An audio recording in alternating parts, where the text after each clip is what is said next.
Yeah, I think we good. I think we good. We back, y'all. Yeah. 75th episode. 75th episode. Y'all already know what time it is. We want to thank y'all again for tuning in. You already know what's good, y'all. What's good, y'all. What's good, y'all. What's great. Thank you for tuning in to another episode of Can the Brothers Get a Rap podcast, episode 75. I'm your host, Ashley Lovechild. I'm joined with my co-host, my brother from another mother. Blood couldn't make us any closer. One of the best photographers in the world. My brother Santana, say something to the people. What's good? What's good? What's good? Appreciate y'all for tuning in. Y'all could have been anywhere, but y'all here with us, live 9-5 on our show. You already know how we do. We got a jam-packed episode as always, and we're gonna get right into it. You heard? That's a fact. That's a fact. Uh, let's start this off right. You already know this segment is brought to you by OUV Records, where the label motto is create, document, and inspire. Make sure you go to the Instagram at OUV Records right now. Stay tuned to the latest music and merchandise. You see some of that up there. It's a special episode 75, bro. We 25 episodes away from 100. Like, what do you think about that, bro? It's a blessing, man. It's just a blessing. You know what I'm saying? Just gonna keep taking one day at a time. That's lit. That's lit. You know, for a lot of shows, that's like a milestone. That would be considered what they call syndication, which is very big. So, keep pulling for us, y'all. So that way we get to that 100 and we'll be continue to move bigger, better than ever before. So you already know what time it is. All right, y'all. Let's get right to it. First question of the night, popular opinions. You already know. All right, question number one. This is gonna be fun, bro. Most rewatchable movie from 2002. Okay, most rewatchable movie from 2002. Number one, Men in Black 2. Number two, Paid in Full. Number three, John Q. Number four, Phone Booth. Come on, that's easy. That's paid in full. Yeah, tell us why you going with Paid in Full. It's the most rewatchable film off that list. It's the you're not gonna watch John Q more than twice. You know what I'm saying? Let's be real. Like John Q is too emotional of a movie to be watching three times. All right. After that, it's like, gosh, man, like how many more cries you gonna do? You know what I'm saying? That's a That's good movie though. That's a good. that's what I'm saying. But it's so jam packed with emotion. It's hard to watch it more than like three times. You know what I'm saying? Mm-hmm. Phone booth. I don't even know why that's on the list. Like that, they fucking around. Like that's bullshit. Men in Black 2 was it was all right, but it's not rewatchable. You know what I'm saying? Mm-hmm. Paid in Full is the most rewatchable movie on this list. You know what I'm saying? Mm-hmm. Mm-hmm. That's our shit, but you know. Yeah. I mean, I think Phone Booth is a good movie. Phone Booth is a good movie, but I remember when it came out. Great date movie. Great date movie. I don't know if it was like. I don't know if I'm rewatching that a lot. You know what I'm saying? But it's a great movie. Great concept, by the way, too, and very cheap to make. See, they always come up with the real cheap to make dope concept movies. They go get a expensive actor like Ghost Dog. I always call him Ghost Dog. You know what I'm talking about. Mm-hmm. You know what I'm talking about. The guy that plays Ghost Dog. You know what I'm talking about. Yeah. I can't think of his name right this second. What you Forrest say? Whitaker. Forrest Whitaker. Forrest Whitaker. You know, you go get Forrest Whitaker. You go get the other dude, and it was like, yo, we just gonna keep this movie in one location, and we're gonna maximize on the space. You know what I'm saying? Like they didn't even have a credible bad guy in this movie, but not crazy rewatchable, but good movie, in my opinion. John Q fire movie. I ain't go front. I've seen him probably like 6 times throughout my life. It's a good movie, but it's sad though. You know what I'm saying? Like, so for those of y'all that like judging me, like, oh, so you watched it more than 6 times, so you was sad 6 times. I've been sad a lot throughout my life. You know what I'm saying? I've been through a lot out my life, and sometimes I gotta watch John Q to be like, yo, I could be John Q in John Q's situation, so I'm gonna be alright. You know what I'm saying? So, but it's a good movie though, very good movie. Pay the Full. I mean, I've probably seen Pay the Full. Don't judge me. You know what I'm saying? I'm not here to be judged. I'm here to, we here to talk. You know what I'm saying? I've probably seen Pay the Full more than 15 times in its entirety. Okay, so I'm not here to be judged. Okay, and to the people out there, if you only see Paid in Full a couple times, cool. But Paid in Full is my cup of tea. Great movie, probably the most quotable movie ever. It could be arguable top three, but me personally, there's no more quotable movie than Paid in Full in my opinion. Men in Black 2 was cool. Not my cup of tea for real, but it's cool. They said Men in Black in the chat, cool. But I'm agree with you, bro. I'm gonna go with Pay the Full. Going with Pay the Full. Gotta go with Pay the Full for me. You know what I'm saying? So you went with Pay the Full. I went with Pay the Full. The chat went with Men in Black 2. The rest of the world went with Men in Black 2 at 34%. What do you think about that? I mean, of course they're gonna go with that one. Paid in Full wasn't a big time movie when it dropped. You know what I'm saying? So it didn't. I remember seeing a preview for it one time, and then the shit just disappeared after. I'm like, damn, what happened to that movie that was supposed to drop? Like, I don't remember the name of the junk, but it looked kind of hit. What happened to that? You know what I'm saying? And then low key Paid in Full slide on the underslide. You know what I'm saying? Yeah, yeah. So yeah, it would make sense that a big top movie like Men in Black would be more rewatchable for the majority of people, but Paid in Full for me, yeah, Yeah. most rewatchable movie on that list. I think if you ask most people from New York City, they're gonna say Pay the Full, but New York City's not the rest of the world, and because it's so gritty, like that's right up our alley. We can smell the rats and the dirty pizza and Pay the Full, but for the rest of the world, it's like, yeah, nah, what's that? Because I guarantee you, the average person that's not from our demographic don't know what Paid in Full is. Don't haven't seen a Cameron Giles performance of Alpo. You know what I'm saying? So, Just uh, make sure you have my $75 on Friday, right? but I'm broke, baby. I'm broke. You know what I'm saying? Let me get the jewels. I'm broke, baby. Damn, that's a big ass bill. Make sure you give it to Yo. my man Ace Boogie.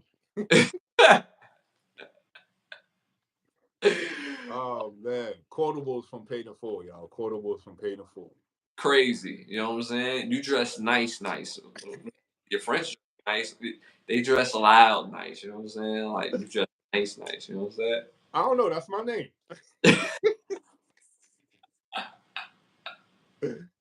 Oh, Oh, Lou. You know what I'm shout saying? out, shout out to them actors because one thing about a great actor, they know how to take the script and make it their own and make it a movie. Because you can't write all that sauce in the script. You know what I'm No. saying? And then So for us, sometimes we don't act. If any actors or actresses is watching out there, sometimes we don't remember y'all names, but we remember y'all in these vivid movies. And if we ever run up on y'all, don't take it as disrespect. We bring you back to an old movie you did 20 years ago. It's just for us that just hit us in that spot, and that's how we remember y'all. You know what I'm saying? So don't be mad at us when we talk about Lulu. What's up? You know what I'm saying? I'm yo, good with you, Lulu. that's my word. If I see Lulu pop in person, I'm like, yo, Lulu, what's popping? Like, I don't even know. What? I know his name, but I'm gonna call him Lulu. Pause. Where'd you get them diamonds, kid?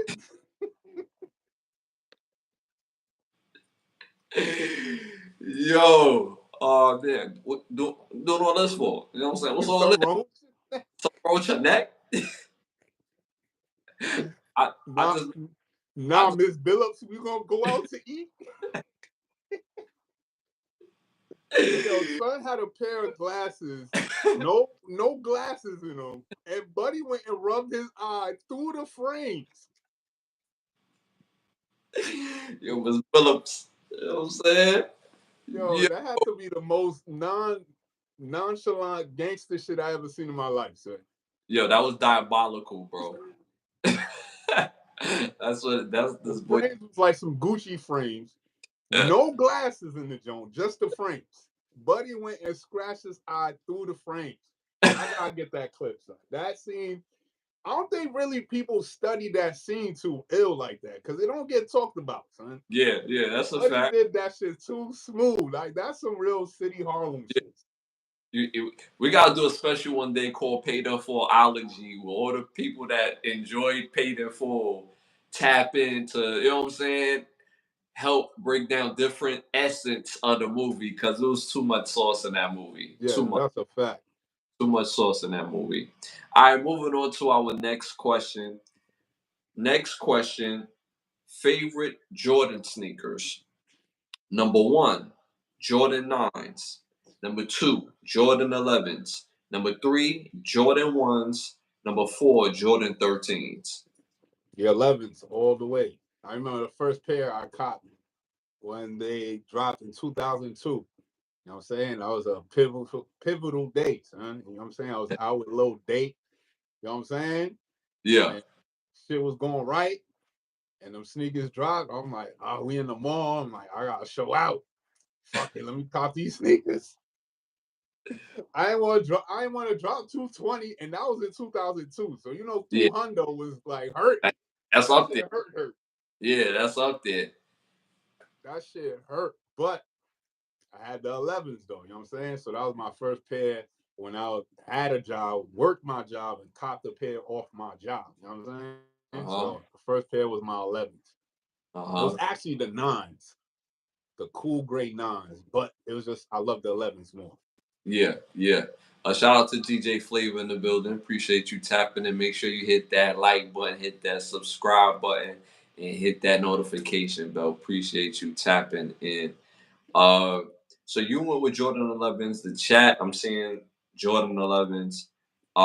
Me personally, my personal favorite has to be the 11s also, bro. Has to be the 11s. To me, there was nothing better than the Concords. That black, that white with that black. It's just a classic look. But I'm not going front.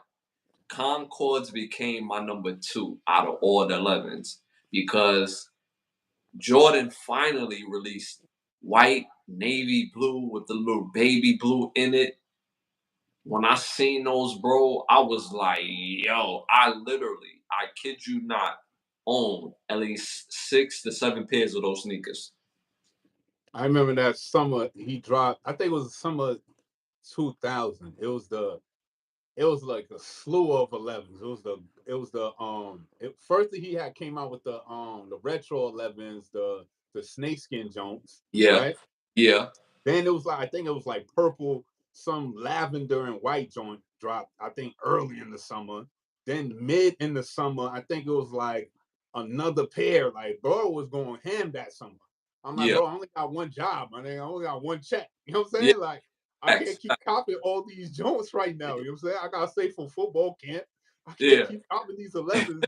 One of them gotta give. You know what I'm saying? So it was either football camp or the 11s. You know what I'm saying? The choices a nigga had to make in those times, it was crucial, son. Crucial, yeah, man.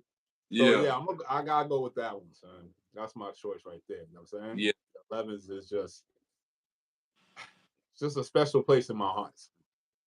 And like, outside of like I said, those white, white navy, baby blue. Then you have the white and black. Then they drop the white and red. The white and red is spectacular. Though that is something special. Something And then the thing, the lows and the mids is like, you know what I'm saying? The lows is fire. And that's fire. unfair. Like a lot of them you can't do lows and mids, you know what I'm saying? But the Hmm. 11s is the one you get both. It don't matter. You get the Yes, low, get the mid, it's just yes, crispy all the way, son. yes. I'm still waiting for the white and navy lows. I'm still waiting for that. I would love to see a white and navy lows, and we can't leave out a cheat code out of the 13s. Black, red, and a little white in it. But that black and red, them breads, cheat code. Cheat I code. had I had the I had the burgundy 13s, the burgundy and white joints. Yeah. Yeah, and they were suede, right? Yeah, the suede Jones. But those was fire. Them shits was mad hard to match. The only shits I could really match with them joints was the Philly fitted that had Yeah, the similar yeah, yeah, color to it. You know what I'm saying? yeah, I yeah, ain't even want to rock the Philly fitted. You know what I'm saying? yeah, Like, it was like, yeah, nah, I ain't doing that. I'm gonna find me a tee somewhere, or yeah, it's gonna yeah, be white tees all summer. yeah. And you know what's funny? Like when I really started buying Jordans like that, like leaving high school, going into like manhood, like 18, 19. It was a lot of my Jordans wasn't my size. You know what I'm saying? Like I'm copping. It was like, yo, we got the 13 and a halves in the back. I was like, all right, get those. You know what I'm saying? And I wore 12. You know what I'm saying? And I'm rocking 13 and a halves. Let's say, yo, I'm gonna put on a couple pairs of socks. Now I mean, the thick Jones, I'm gonna be all right. You know what I'm saying? I'm gonna grow into them Jones. I got mad space. I was the first real roll bounce nigga. You remember in roll bounce? He got Nigga the say, whole. yo, let me get a size 10. Nigga drop a size 16 on there. He's like, nah, bro. I want a size 10. He's like, nah, you asked for a size 16. Yo, You're like, yo, why you keep doing this to me, B? Like, yo, I'm looking out for you, youngin', you heard? But I used to be so fiended out, and then as you get older, you don't get so fiended out, and you get your size. You know what I'm saying? So, pause. So uh, those the 11s, pivotal, fire. So I went with 11s, you went with 11s, they went with 11s in the chat. The rest of the world, they went with Jordan ones at 37%. What okay. do you? It must have been a couple of old niggas on this choice, son. They going back to when the Jordan first dropped. Like, all right, bro, damn. Yeah, it's crazy how many My people man's got way better after the ones dropped. You know what get I'm saying? way better. Like the nons is fire. Sevens was fire. Yeah, Sixes was lit. The 13. eights, oh my god. I ain't caught the fours too much. The threes, did I caught the threes? Nah, I had the Jordan twos though. I The got yeah. baby blue and white Jones. Oh, the twos is another one. Hmm. No, not the twos. My bad. The nines is another one that's I and lows too. I forgot. The baby blue, no, the navy blue and white nines, the lows. Remember They when got them low dropped? Yeah, they had the lows in that one. Mm-hmm. because nons is fire. Nons is a cheat code. Yeah, yeah. Nons is That's a cheat another code. one. That's another one that got. They ain't dropped too many versions of the lows for the nines, but the cool grays was always my favorite. Yeah, yeah, The cool yeah, gray and white. yeah. Something about that white when it's hit with that cool gray. It's just, oh man, it was just pivotal. Them November days. Yeah, You yeah, standing by the bus. You know yeah. what I'm saying? You got the cool gray sweater and the nines on, my snorkel and just chilling. You know what I'm saying? Yo, Wait for that bus 7:30 in the morning. That brittle wind hitting you. Like, oh my gosh. But I'm fly though. after a while, I feel like Jordan was trying to get dudes killed because when he got to the 17s, he had briefcase for those. Oh yeah, like bro, so you trying to make it hot right now. Huh? You know what I'm saying? Like I already got on the kicks and what I'm saying? I'm moving and grooving. This is like 2002-ish. Mm-hmm. Yeah, I remember the 17s. They came out the black and gray, the gray and black ones, and the white and red ones. Yeah. Yeah, well, it was a white, blue, and black. White, blue, and black, then the white and reds. Because Michael Vick had those on one of the games in the game. Michael Vick had when he was playing against the Vikings and he had that long run. Mm-hmm. He had on them damn 17s. The Yep. white and red joints. Because you remember he was playing on Washington at the time, so it was like a blue, white, and black to match the Washington uniform. Then he busts out the white and reds for people who was still, rocking with the Chicago. You know what I'm saying? Like he was wild strategic with them colors. So, but yeah, fire sneaker, man, fire sneaker, yo. All right, moving on to our next question and popular opinions. Worst movie on this list. We always get a little pushback from the worst movies on this list, but these be bad movies, y'all. Like these be bad movies. All right, so number 1, Hangover 3. Number 2, Who's Your Caddy? Number 3, Leprechaun in the Hood, the first one. Number 4, The Cleaner. Clean. With Cedric the Entertainer as a secret spy. Oh, damn. Yeah, that was Shit. pretty. That was pretty. That one stink. What was before The Cleaner? The Caddy or some shit? Leprechaun in the Hood Part 1. Leprechaun in the Hood. Oh my god, that was. Yeah, the first one, not the second one. The first one. Both was very. Matter of fact, Leprechaun 2 is equally terrible, just as bad. They had Laz Lonzo, one of the oldest college students I've ever seen in my life, and Stomp the Yard.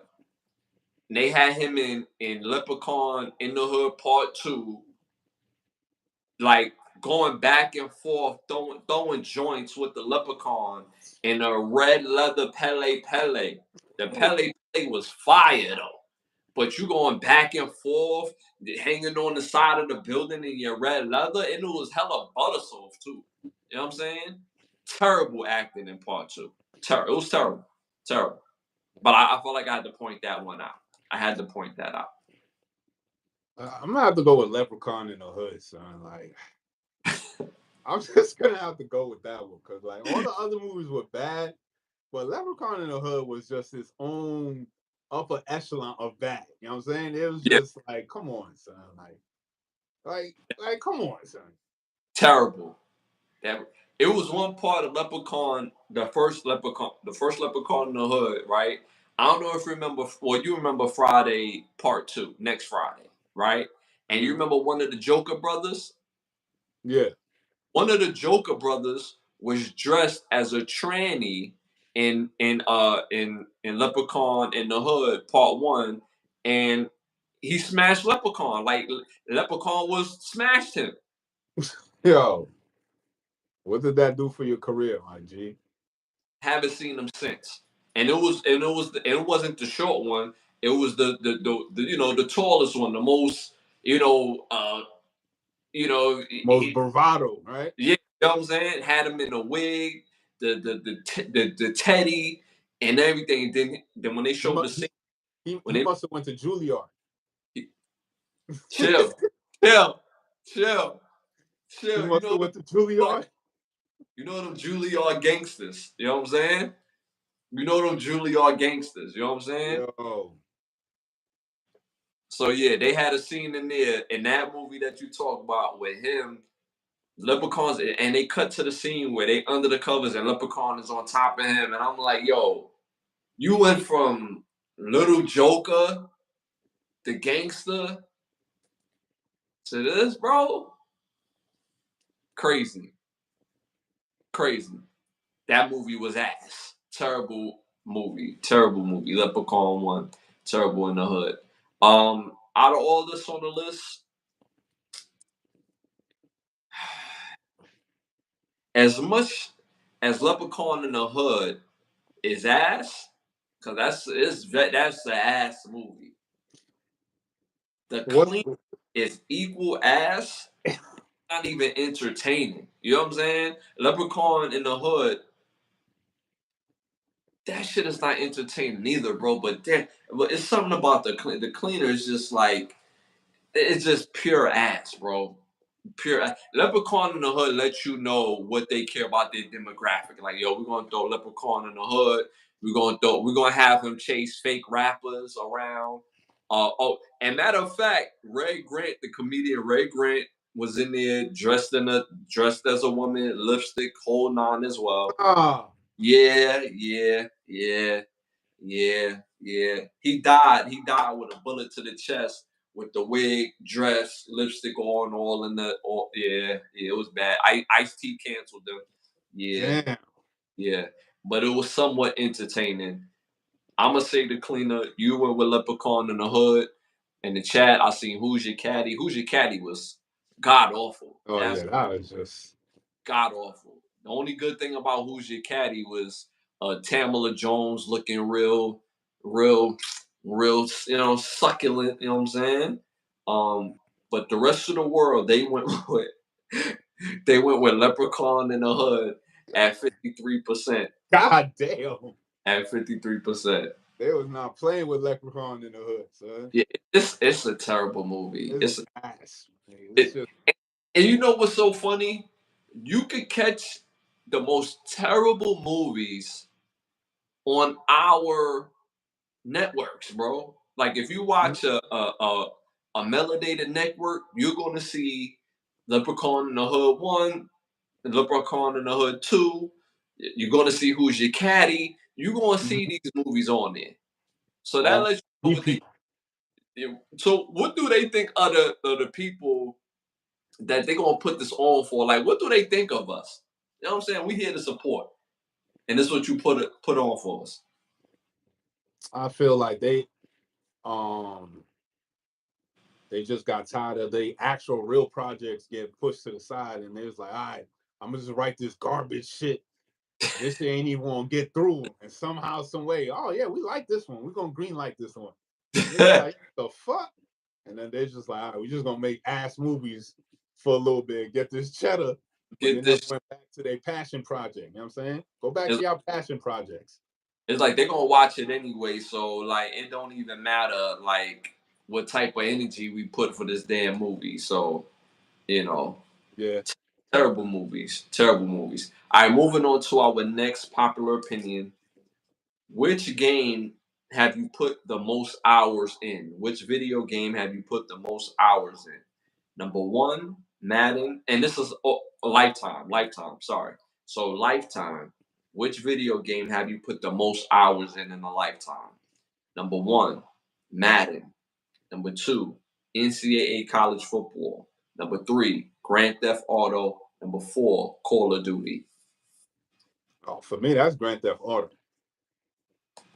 Nah, that's a fact, Grand Theft Auto. I love the open world concept of the game. Rockstar is like the best at making open world concept games and where you can just do whatever you want. So it's like that type of game style I like. So I put mad hours on Grand Theft Auto. You know what I'm saying? One Mm-hmm. day I just want to go rob everybody. You know what I'm Yeah, saying? yeah, So everybody getting robbed. You know what I'm yeah, saying? yeah. Another day I just want to go on a major killing spree. So everybody on the block, you know what I'm saying? You better not come outside when I get on the game. You know what I'm saying? You better Yeah. stay in the crib. So it's mad fun playing Grand Theft. So I gotta go with that one for me. They saying Fortnite in the chat. I've never played Not Fortnite. on the list. It's not on the list, Never played Fortnite. but yeah, these are popular opinion questions, and it's a set list. So there's no Fortnite on the questions. What's your favorite Grand Theft Auto? Definitely five. Five. That's Okay. the one that's the most. Grand Theft Auto 4 when that dropped. No, I'm sorry, Grand Theft San Andreas when that dropped, like the concept got bigger with the open world.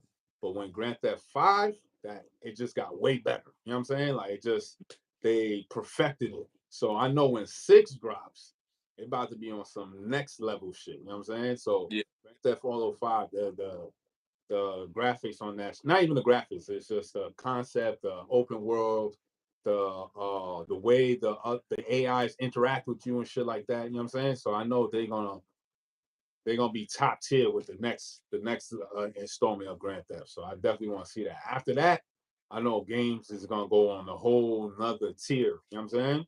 Yeah. Yeah. Um. Man, I love all these games to be honest with you. I probably put the least amount of time in Call of Duty. Second after that, Madden. It's really a tie between college football and Grand Theft Auto. I put a lot of time in San Andreas in particular for PlayStation 2 and for PlayStation 3. I mean, like I never get tired of playing San Andreas. Like I've had a PS3 up until recently, and the only reason why I wouldn't buy a PS4 because they didn't have San Andreas. So and college football. So now that college football is back, I went out caught me a PS5. So hopefully they bring out the top upper echelon levels of Grand Theft Auto. They have one out online right now that I'm kind of skeptical of buying because I get mixed reviews about it. But I put a lot of time in Grand Theft Auto, my damn self. But I'm going to say college football because I put a lot of time in college football in my lifetime. I've been playing college football before they even called it college football. When the first installation of college football was actually Bill Walsh College Football. When you bought the game and it was for Sega, they had like these cards, and the cards. This is where college NCAA get their whole ideas from. So Bill Walsh College Football, the cards let you know the team, the attributes, and all that on the card. So if you pick South Bend, they didn't call it Notre Dame. They wouldn't give them the license for Notre Dame. They called it South Bend, and they'd be like, "Yeah, number 36 is your fullback. He's this fast. He's this strong." They got all that shit from Bill Walsh College Football. So when Bill Walsh College Football, then it translated into college football, the NCAA college football, and now it's back to just college football. So I put a lot of time into college football, NCAA college football. So my answer is NCAA college football. You went with Grand Theft Auto. I've seen. Well, they had other answers in the chat as far as games. The rest of the world went with Call of Duty at 39%. What you think about that? I ain't mad at that. It's a big community that still plays Call of Duty, so they're Mm-hmm. gonna ride hard for Call of Duty, and it's like, it's a like I said, it's a big game. So I don't play Yeah, it too much, but it's fire. yeah. I've never played Call of Duty. I've never. I've never got a chance to play Call of Duty. But I keep hearing, great reviews about Call of Duty. So all right, moving on to our popular next question and popular opinion. Um Worst ending to a gangster movie. Who had the worst ending to a gangster movie? Number one, Scarface. Number two, New Jack City. Number three, Blue Hill Avenue. Number four, American Gangster. Worst ending? Hmm. I mean, to a gangster drug movie, what type of ending do y'all want? You know what I'm saying? Like the nigga to go in the sunset with his bricks and cash and live in paradise? Like what the fuck? All these movies had, I mean, the most logical ending you could possibly have with, you know what I'm saying? Hmm. So I would think it's either death or jail. You know what I'm saying? But it's the gruesomeness of of I guess the I, ending. I'm probably gonna have to go with New Jack only because like like it ended too soon for him. You know what I'm saying?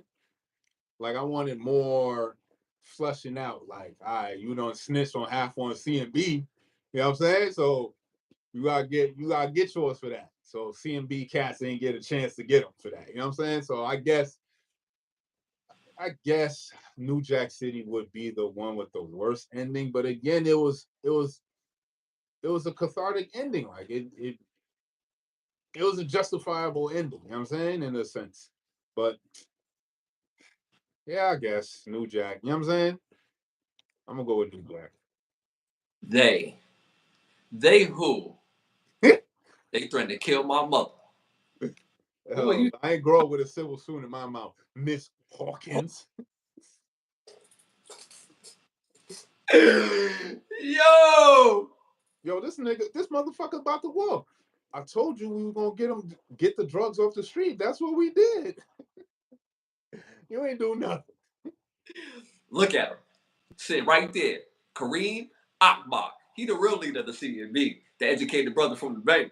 This is bigger than Nino Brown. If I go down, I'm taking a whole lot of people with me. You know what I'm saying? Yo, Like, it was crazy because bro said I'm working at the bank in the city, and it's all about numbers for me.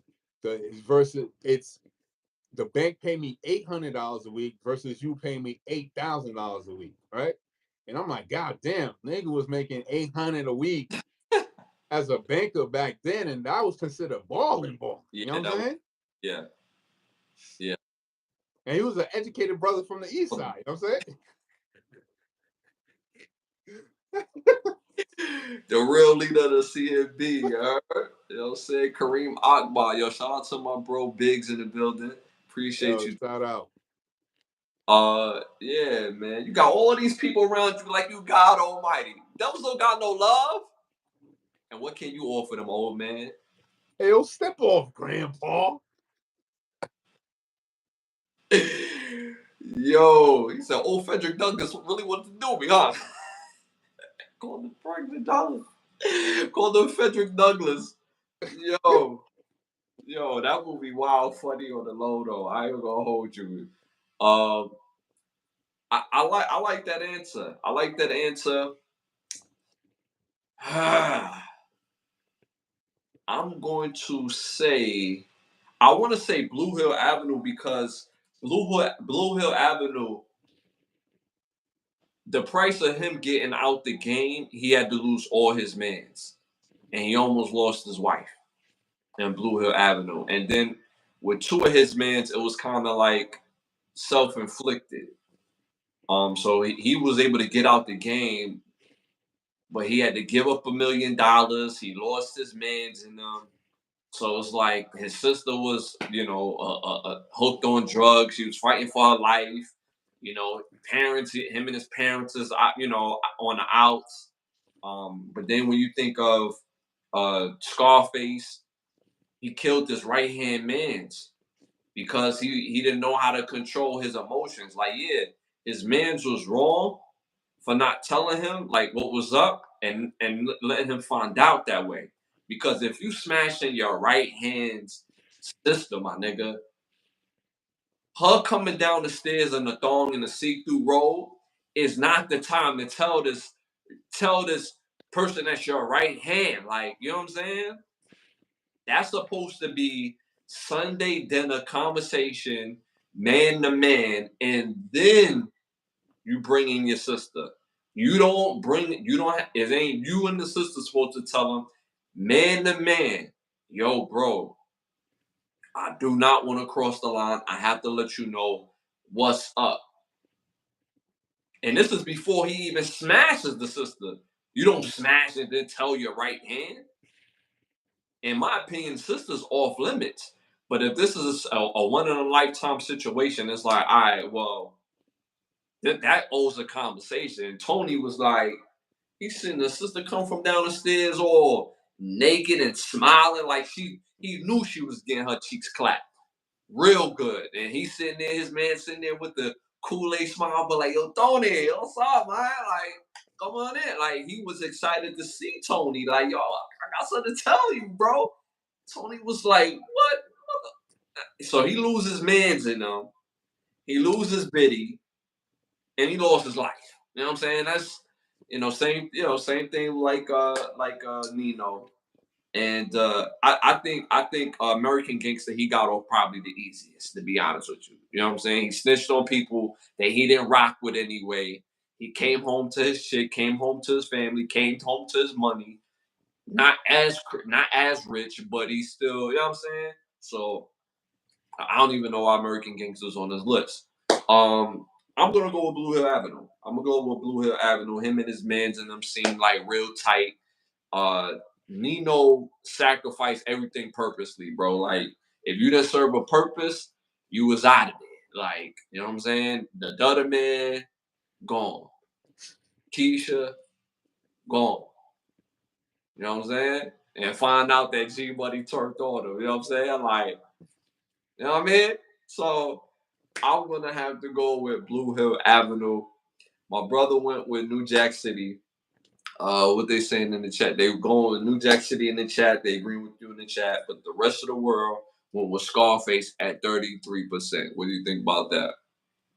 I mean, Scarface is everybody's favorite drug movie and shit. I don't know why, but Yeah. it makes sense because everybody just picks Scarface as top drug movie. It's like it's alright, but it's not the top drug movie. You know what I'm saying, like, Can I be honest with you? I like Scarface. I'd rather watch Blow than Scarface. To me, Blow is more rewatchable. Pause. The movie right. Blow. You know what I'm saying? Blow should have been on this list. That's a Blow fact. should, you know what I'm saying? My answer will probably still be the same. Well, not, I don't know because, yeah, I don't know. I probably would have went with Blow, but it's not on this list. So that's neither here or there. All right, moving on to our next segment. Hollywood need to ask us. You want to start this one off? Yeah. All right, Hollywood. Sorry, Bryant family, but I need Hollywood to make a series about that Kobe incident, that rape case. Ooh. About time we find out what happened. You know what I'm saying? So I need that FX to make a docu movie series. How y'all been doing with all these salacious topics? Here's another one. You know what I'm saying? Yeah. What happened during that rape case, Kobe incident? You know what I'm saying? Because Yeah. it was reported, then the shit went away. Yeah. You know what I'm saying? It was never talked about again. And I was bewildering to us young cats. It's like, what the hell? Well, all right, fuck it. To the finals we go. You know what I'm saying? Yeah. All Yeah. Star, here we are. You know what I'm saying? All Star weekend. You know what I'm saying? Kobe came Kobe, back. just dropping buckets. Like, Yeah. yo, all right, cool. So Hollywood, I need to see that case, what happened, you know what I'm saying? And Colorado at that. So again, mad question marks in the air. You know what I'm saying? So don't be disrespectful, but you know what I mean? Keep it close to the truth as best as possible. And would like to see what was that about. You know what I'm saying? Mm-hmm. I think it's time. You feel me? If they do that movie, they have to redo the scene where Kobe's like, answering questions and Vanessa Bryant is sitting right here and he's looking at the media and she's supposed to be looking at the media too, but she just like all up in his grill like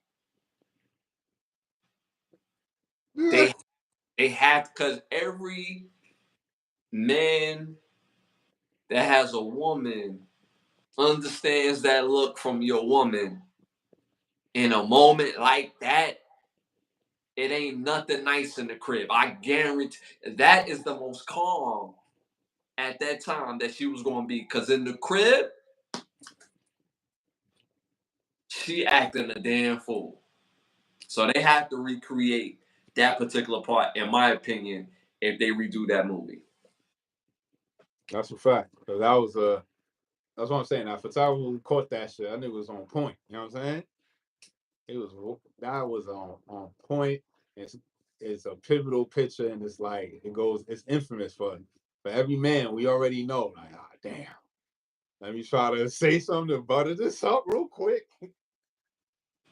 Because I'm telling you, he was going through hell in the crib. I'm telling you. I love you. That's why I lie to you. Gotta hit it with a baby boy line. You know what I'm saying? Baby boy lines, man. Facts. Facts. You know what I'm saying? Like, yo, let's go get these tacos. You know what I'm saying? Let's go get right. Um, and that also at the time, people don't remember, but Kobe was a Nike dude. He had a big contract with Nike when that happened. Nike dropped him. Then he was rocking Jordans for a while after that. But he wasn't signed by Jordan. And then later on, he got with Adidas, and they came out with them Spaceman Kobe's. It was like, what the hell are y'all doing? Like, you know what I'm saying? But I want them to incorporate all that of what Kobe went through at that time, from a public standpoint, from a personal standpoint, what his inner circle thought about the situation. You already know what the outcry was, and our communities, by and large, we wasn't tripping to keep it all the way funky with you. It's like, yo, calm down, Vanessa Bryant. Like, dudes cheat on their chick. Like, it's Kobe. Like, he's a millionaire. It is what it is. I know you wasn't expecting him to be faithful. So majority of the melanated community was carrying that. So it wasn't like no big deal. But it was a big deal mainly because they said rape. They didn't say, oh, he cheated. They said he raped. To throw that type of smut on that man's name without it being any type of trial or, real course of action. So it's going to be real interesting if they would do that. And I think everybody would tap into that. So I like that. Anybody who want to have a part of that project as far as an actor or a director?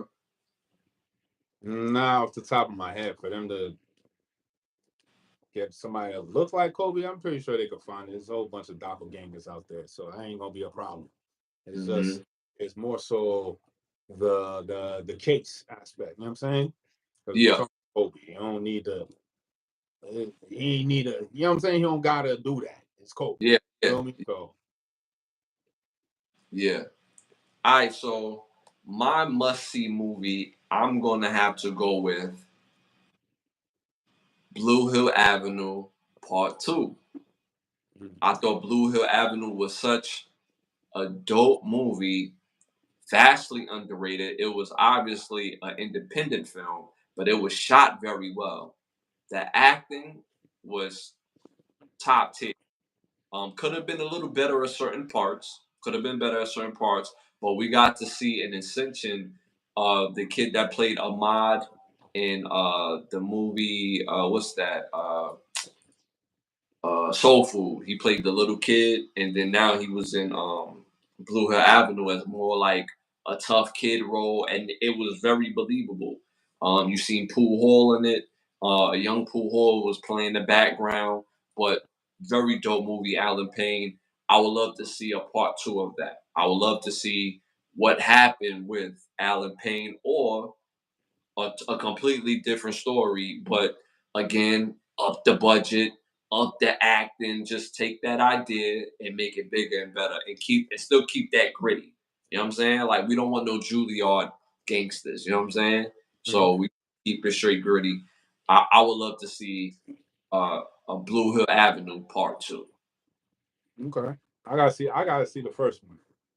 I haven't seen it in a long time. I gotta rewatch it again. Dope movie. Dope movie. Dope movie.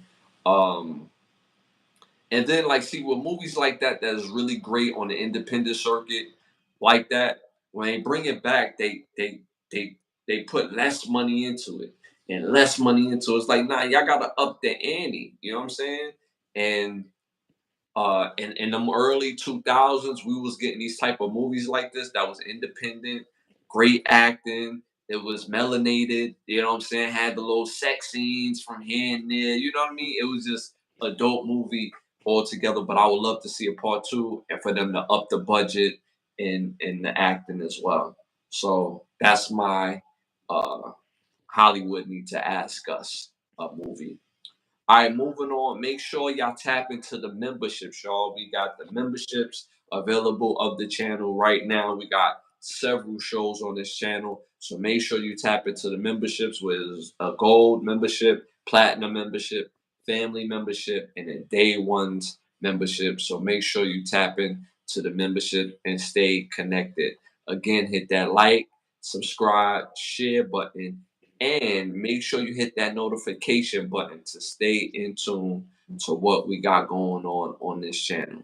All right, moving on to our must see segment.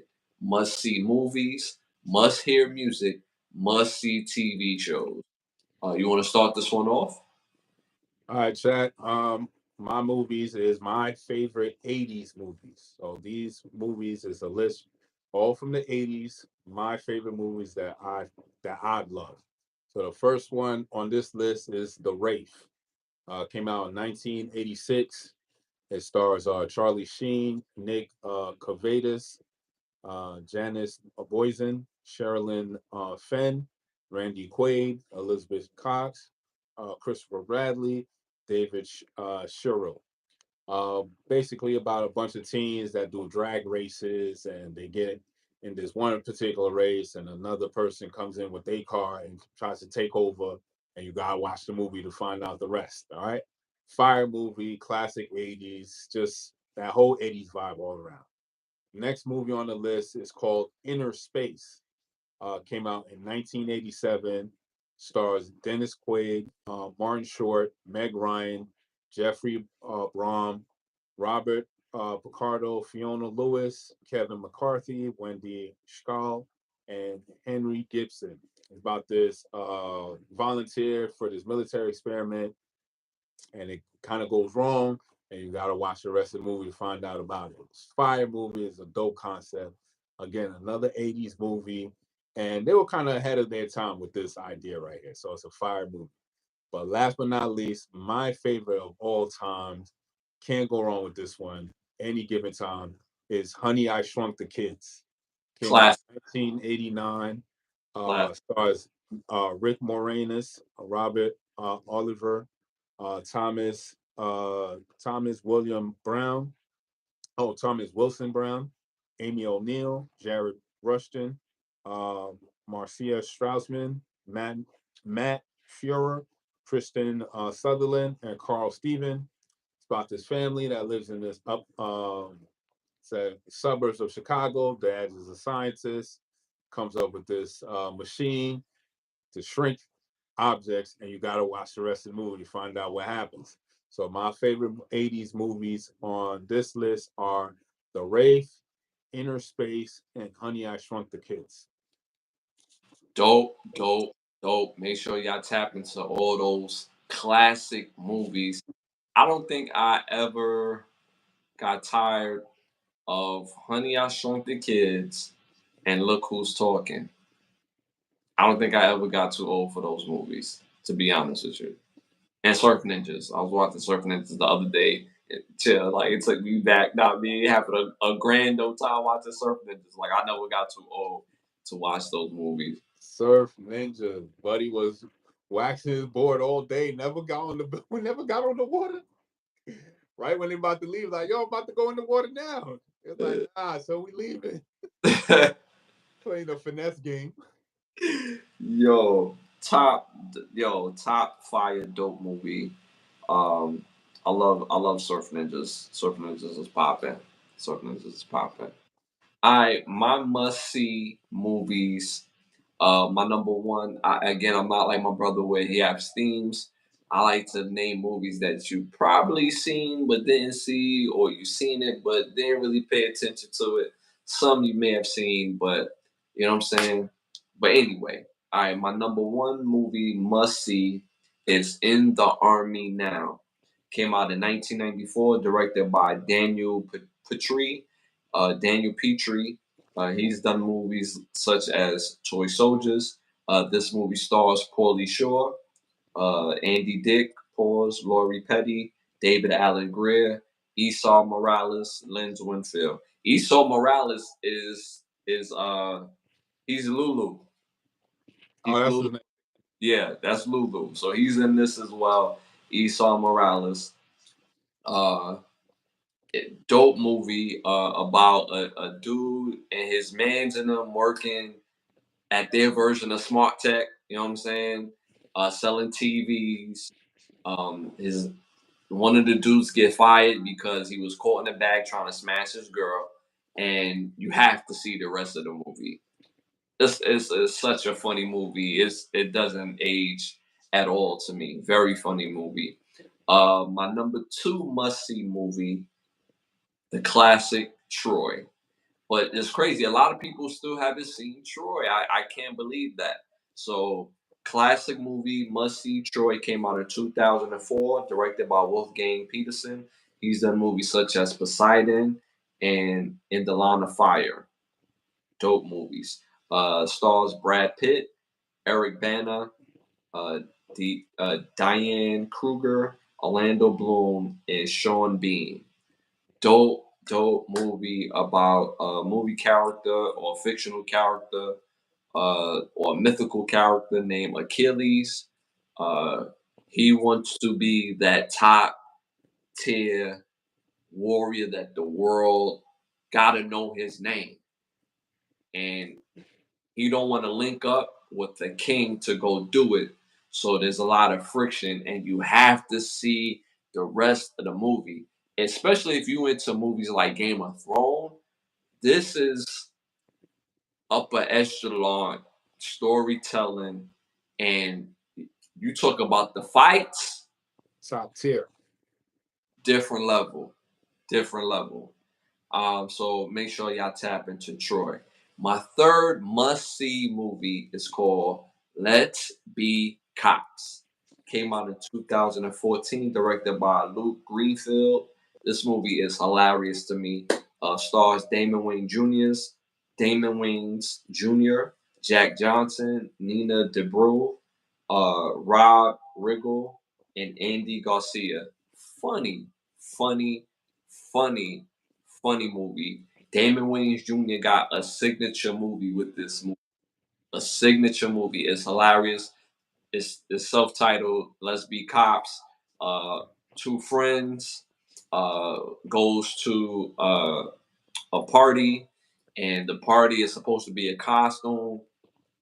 The friend get cop fits. They dressed as cops at the party. The party turned out not to be a costume party, so he got the wrong information. They leave the party, walk down the street, and you gotta see the rest of the movie. Fire movie. It's hilarious. So my three must see again is Let's Be Cops, In the Army Now, and Troy. So make sure you tap into those.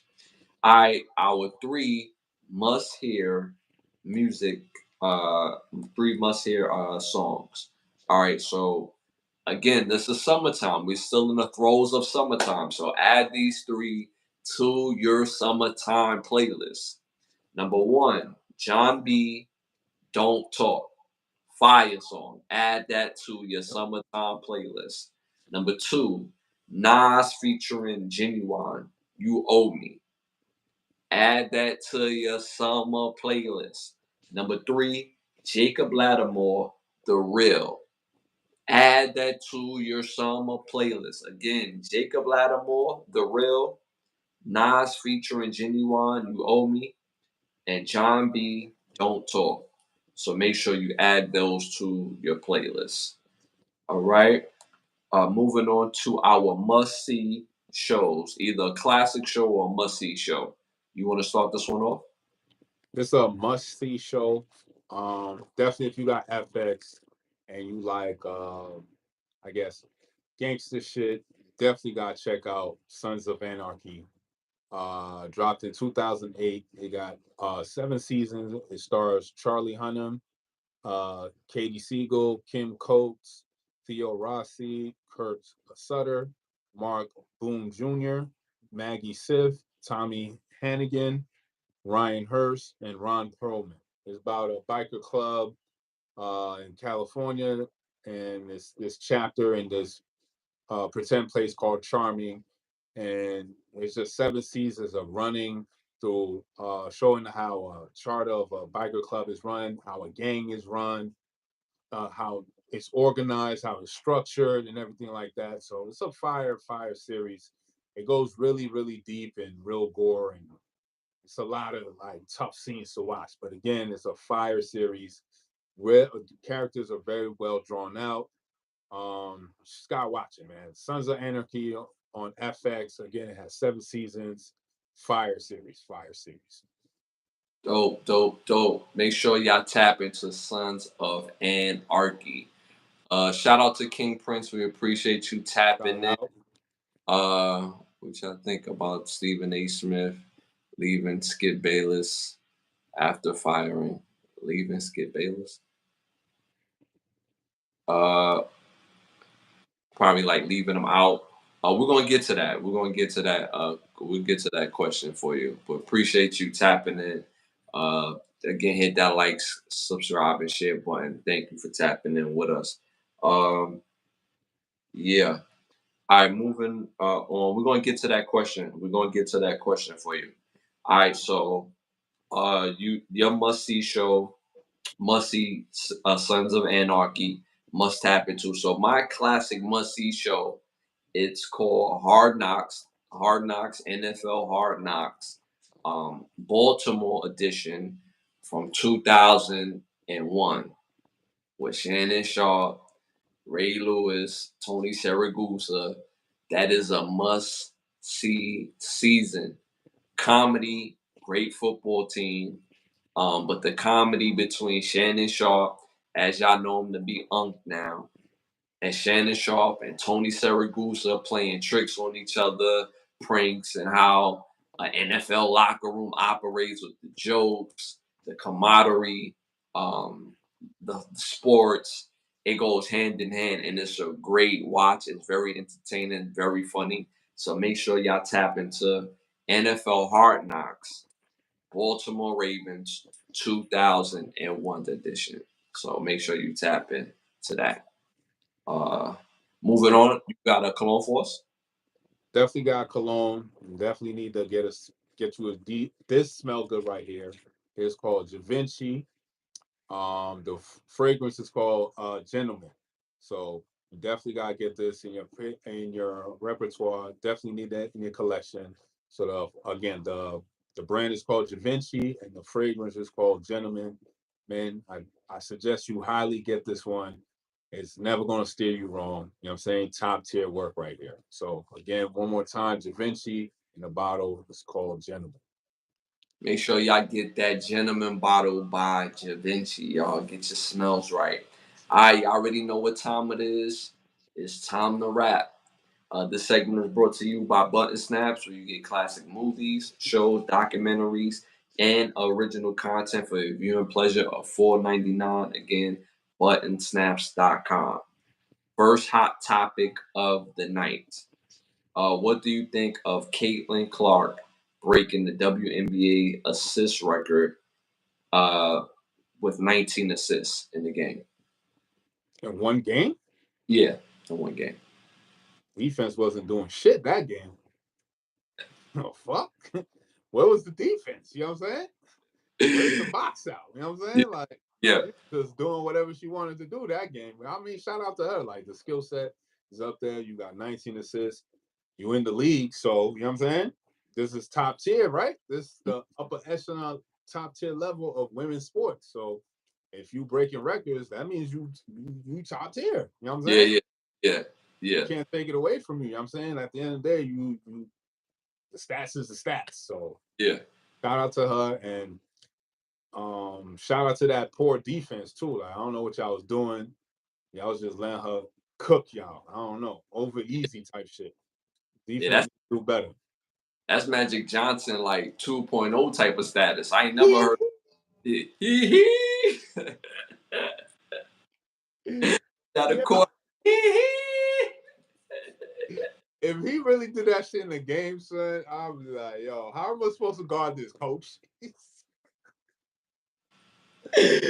Yo, I can't go with the sound effects. Like, yo, how I'm supposed to deal with this? Not me. Like, And John Sally over there in the parking lot watching the game. Man don't yo, need floor seat. He could see the game from the parking lot. yo, oh my god, that's funny. Oh man, yo, shout out to her, man. 19 assists. That's a lot of assists, man. That's That's a straight cooking, man. Like, yo, at the end of the day, you was cooking them. Ain't nothing I can say, but you was cooking them. And shout out to you. You know what I'm saying, how many yeah. points she dropped on? She hit a triple that. It didn't say, but you know she probably had like about at least 10. But I just focus on the assist portion. Nah, that's lit. That's fire. I mean, I just gotta play better. That's it. You know what I'm saying? Step your game up. I mean, for her, it's great because she Oh yeah. breaking. You know what I'm saying? So, and she's only a rookie, so uh, that's an accomplishment. That's a for real legit accomplishment. To have 19 assists in one game, You that's better a real watch out. These other chicks yeah might try to take out the game. You know what I'm saying? We know how you know what I'm saying? We know how yeah they can get down. So if yeah they feel like you doing too much, it's gonna get yeah ugly. yeah. And I have to admit this, bro, because I bought a 2K19, and I was like, why would they put the WNBA in this game? Like I was really like tight about that. So I said, all right, let me try it, right? So I created like Joanna Man, basically. You know what I'm saying? And put her with the and play with the WNBA and she's cooking, like, you know what I'm saying? And I'm making her dunk. So I made her like 6'4" and she dropping like 50 a game. So it just looked wild funny how she just come down cooking like Joanna Man, pulling up trade ball, dunking. I'm like, yo, it's easier gameplay than for the men's because when I played with the men, obviously, pause, it'd be hard to make a bucket, like, and dudes be wide open. It's like, yo, why the gameplay it's different from the WNBA to the NBA. So, but it is not as bad or whatever. So it's not terrible. But shout out again to Caitlin Clark, 19 assists. Can't be nothing better than that.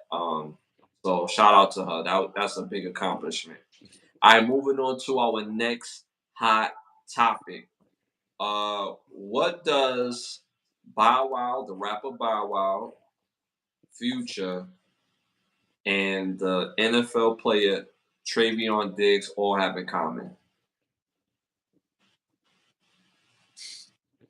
They're all entertainers. They probably gonna have the same baby mama.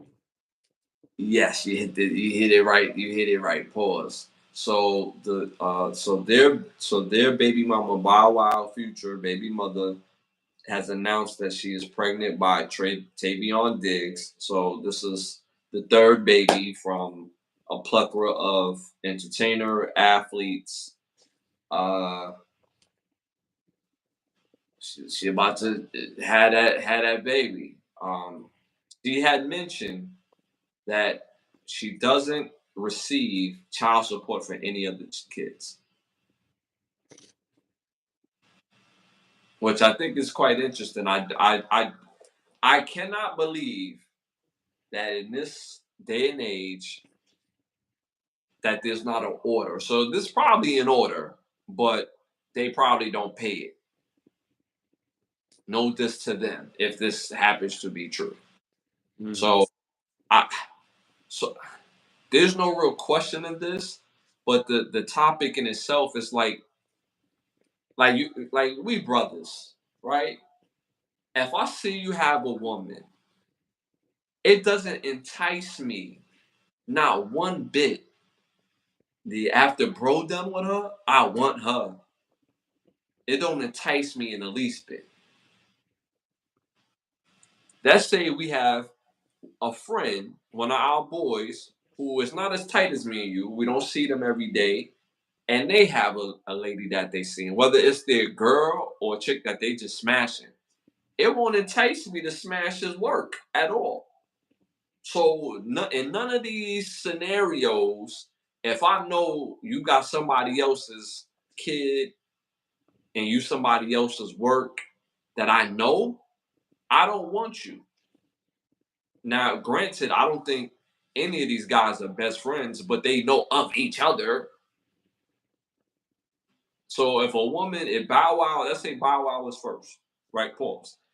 And Future, like, oh, well, you got his kid. Oh, all right. Like, I wouldn't even want to touch you. Like that's just me. Because there's too much chicks out here for me to deal with somebody that I know, if that makes sense. You feel me? Like, so what do you think about this? I mean, just it's there's so many layers to it. It's just first of all, it's just I don't even understand why this is even news. Um, but you know what I'm saying? It is. And then on top of that, it's like it doesn't paint nobody in no good light at all. You know what I'm saying? All the three men, they look horrible, but the woman herself looks horrible.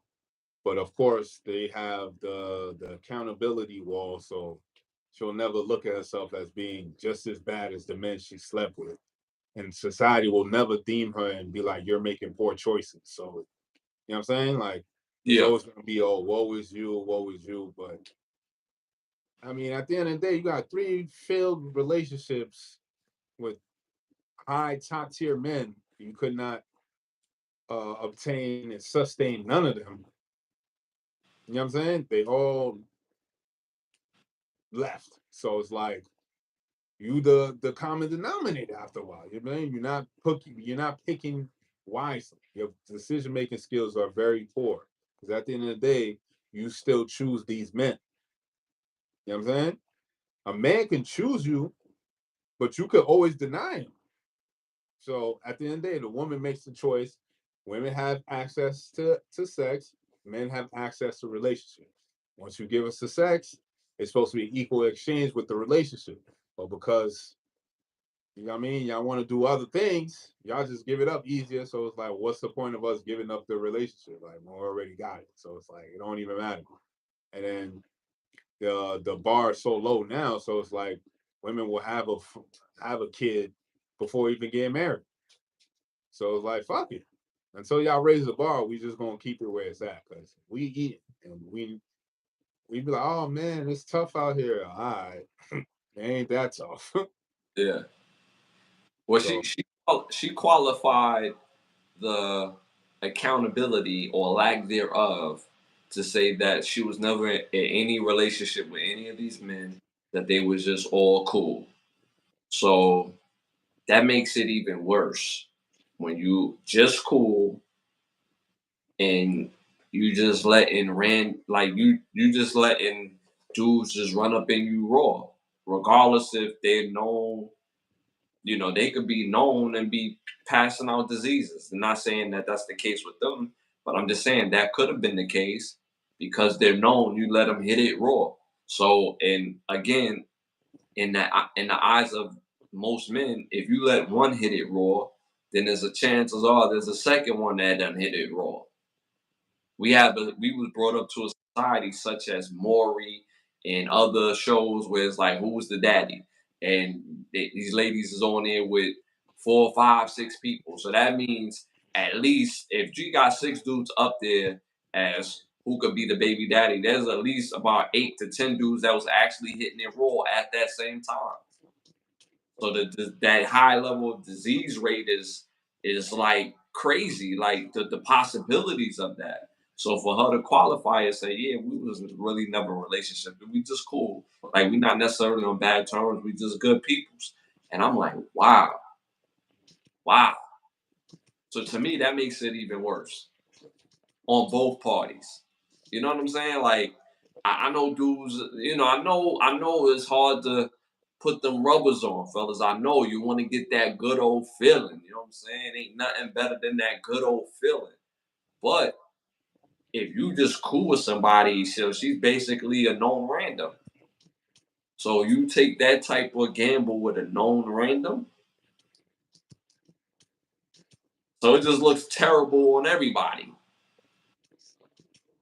that's a fact.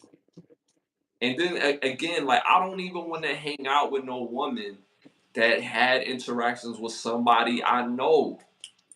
That don't make me popping. That don't you know what I'm saying? Like I'd rather have somebody exclusive, even if I'm not taking her serious, even if I'm just hitting it. You know what I'm saying? I want somebody else to be like, damn, yo, ass dealing with her. That's in my head. I don't want some chick when we walking in the room together, like, yeah, that's my homie. But the whole room done hit. That's a lonely feeling when you walk into a room and you felt like the girl that you with had more than one partner in the room. That's a lonely feeling. That's not a good feeling for any man to feel. So uh some of these dudes are different. These are all Atlanta based type of guys. So I mean, it is what it is, but it just looks and sounds awful with everybody. All right, moving on to our next hot topic. A young college couple get into an argument because while the young man is playing a video game, his girlfriend says it's crazy because she knows a lot of the guys on the football team that in the game. So it's crazy to watch you play with them. So they get into an argument about that. What do you think about that? What you mean she knows these players? Like what do you mean? Like, you know what I'm saying? That's already a sketchy statement to make, and we in college, so it's already you're already on thin ice. Then you make that statement, and it's like, nah. Now again, to go into an argument, no, you shouldn't do that. But again, you know what I mean? You're in college, you starting to get, you know what I'm saying? Starting to get to yourself and figure yourself out, and may not know how to control your emotions with that type of scenario, but it's just always best to walk away. You know what I'm saying? It's always best to grab your PS5. You know what I'm saying? And just get up out of there. Because Shorty's going to damage the junk. So you might as well get it. And they so petty when it comes to your PlayStation. They always pick when you chilling to want to just interrupt and just want to disrupt your peace. Like, yo, why can't a nigga just play his video game? I want to pretend that I'm 6'5", 220, running a 4.2, and I'm about to beat Alabama. Why can't I pretend Yeah, that? Let me yeah, just live in my bubble real quick. It's not affecting nobody. But because I'm happy in the simplicity of life, you want to come and disturb that because you can't be happy being simple. So now yeah, you come in there, say some wild, outlandish statement to my, oh, I know half the players on the team. Huh? So you might as well just go to their dorm then. I don't even know why you here. Like, what was the point of that statement? Oh, because he was giving the game attention and not giving you attention. Is that what it is? Then when he gives you attention, the nigga gotta feed you. He gotta do all kind of shit. yeah, Most of the time, he gotta feed your ass because you stay hungry. Like, nah, they ain't trying to deal with this extra bill in college. Like, nah, let me play my NCAA in peace, and I'm be cool. You know what I'm saying? yeah. So that was just a wild statement. I feel she was upset and just bored and just wanted to fuck with Buddy. You know what I'm saying? Mm-hmm. Because now this is the first year where they actually have the real players in the game. Because normally before they just showed their number. You remember when we played the game, it would just have their number, and then we could put the names manually, or they'll put like a generic name. The real Reggie Bush in the game. If we like, yo, put the names on there, his name would be like Henry Charles, but we know that's Reggie Bush. But now that they have the real players, it's like we've never been in this territory before. It was like, so any other, we played college football, so any other women that was around us while we was playing college football, just in college in general, any women that was around us at that time, 9 times out of 10, they was getting dealt with. So for a woman to say, yo, that's crazy. Like, yo, you playing with the guys that I know. Like, I know half the team. That's an outlandish statement to say. And that's going to take his mind, as it should, to a different place. Like, yo, like, what you mean you know them? Like those are your bros? Like, like, I'm understanding you went to school with some of them. Like, your family close to them or something. Like, but I already know what it is. But for a young kid that's in college, he's going through the throes of learning the game at that particular time, not the NCAA game, learning the game of life, learning the game of women.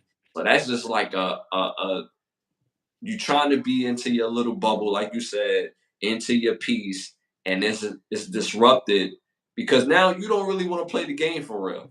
Because now you worried about if if the duplicitous then took your chick down. You know what I'm saying? You trying to take duplicitous to the natty, and you worrying about if the dude I'm throwing the touchdown with then took your chick down. Mm-hmm. So like she ain't your chick no more, bro. Like get rid of her.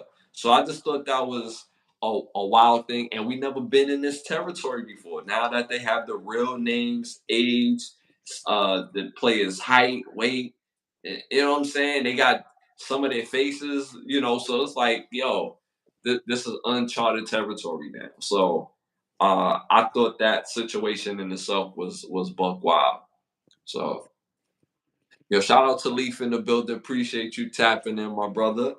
But yeah, so at the end of the day, ladies, if you're in the college level, you go to any of these universities that's in the game. Let your man play that game in peace. If you know these players, don't say nothing if you're not trying to interrupt your piece. Because obviously, if you say something, you're doing it purposely. So I just had to say that. All right, moving on to our next hot topic. Did you know that you're not required anymore to go to the DMV to get your license, driver's license, or your registration? Where you could do it that all online now? Yeah. That's a lie because I was trying to update my license. I had to fucking go down there and do that shit. You know what I'm saying? Mm-hmm. It took damn near. It felt like I started from scratch. Like all I was doing was updating a license, bro. It took 4 hours. Yo, I think it's because it's that Miami area, because Miami is wild. But you had to start from scratch, though. That's how long the line took. It made me feel like, hold up, do I got all my documents? Because I don't know why this line taking forever. It can't be. Everybody can't be in here to get a license, man. Everybody was in here to get a license, dog. No, DMV renewals. You can't do it online. You cannot get your license online. No, I'm no, you telling you, can't. that's You can't. I think it's Miami because I did both. I did both recently. That it's not Miami. It's a Florida app. You can't do it here. Like it doesn't matter if it's Broward. You just can't do it. You no, gotta go. you You can't. gotta go down. I did both, bro. I did Now I both. get what you're saying, but you can't do it down here. Like, I don't know why. It just Huh? can't. You can't do it. Even if you use the Florida app, you gotta go down to get it to get your ID. To pick Um up. yeah. Okay. Okay. I'm not talking about renewing your tag. No, I'm talking about license. Yeah, that's easy to read. That's dumb easy. But to get your license, no. To update it, no. You gotta go down there because you need a new photo. You know what I'm saying? For some reason this was news to me, bro. This was because I go to another spot outside the DMV, right? So I'm in there. I'm getting my tags renewed, right? So I'm sitting because it's a much quicker vibe to go down there, right? So I say, yo, I'm thinking I'm getting my tags renewed, and I'm thinking I'm doing my license online, right? So when I go inside, they like, yo, we can't redo your tags. I'm like, why? It was like because something is going on online right now that is now allowing me to do it. So I'm like, oh, they probably doing the license online because that's what I just did on my phone, sitting right there doing it on my phone. Um, so 2 days later, what comes is uh the, the registration. So I did the registration, and then I did the license. I did the license that same day. So now my license popped up not today because it's Sunday. It popped up on Saturday. Yeah, because I did that on Wednesday, and then I got my license on Saturday. So I did both of these joints online, and I'm like, damn. So it's not even required to go to the DMV anymore. And these are renewals. These are not like brand new ones. These are renewals for me. So I just thought that was interesting because I always thought I had to go down there, start from scratch, avoid a nigga calling me Armin Brown. You know what I'm saying? Have to stuff a nigga if he called me Armin Brown, trying to help me with my little old test. You know what I'm saying?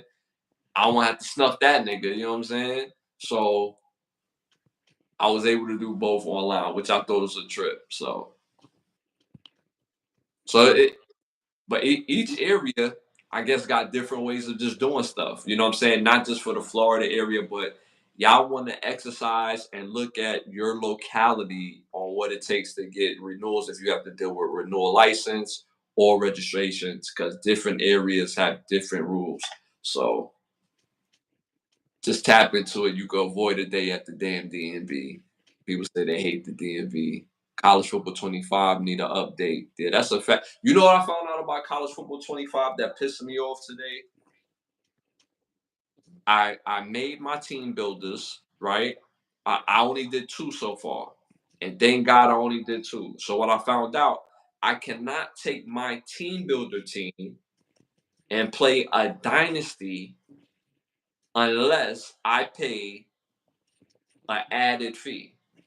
So I could take their teams that they have, go in dynasty and rock out, right? But if it's a team builder team, right, that I created, that I made, I can't take them, put them in my dynasty mode and rock out. I have to pay the added subscription, which is another $80 for the year, $25 for 3 months, or $10 for the month. Hmm. That completely pissed me off, bro. Cause to do team building, like you really have to, you know what I'm saying? Make your team. Like it's just kind of intricate. You know what I'm saying? Like you could pick your brand.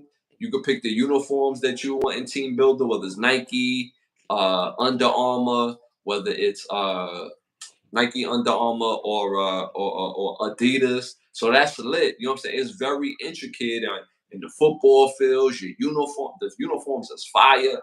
So to tell me I gotta pay another bag just to take my team builder team to play a dynasty mode had me all the way frustrated, bro. Pissed off. So I did all my ID online. You must be talking about that college football and all that stuff they talk about. Cross play. You got that's another fee to play cross play. Then there's another fee to play the college football playoffs with other people. So I'm like, yo, I thought I was getting all this for the buck. Like, you know what I'm saying? So that I ain't gonna hold you. That pissed me off. That pissed me off. I seen college football in the chat, so I had to speak on that. That pissed me off. So all right, moving on.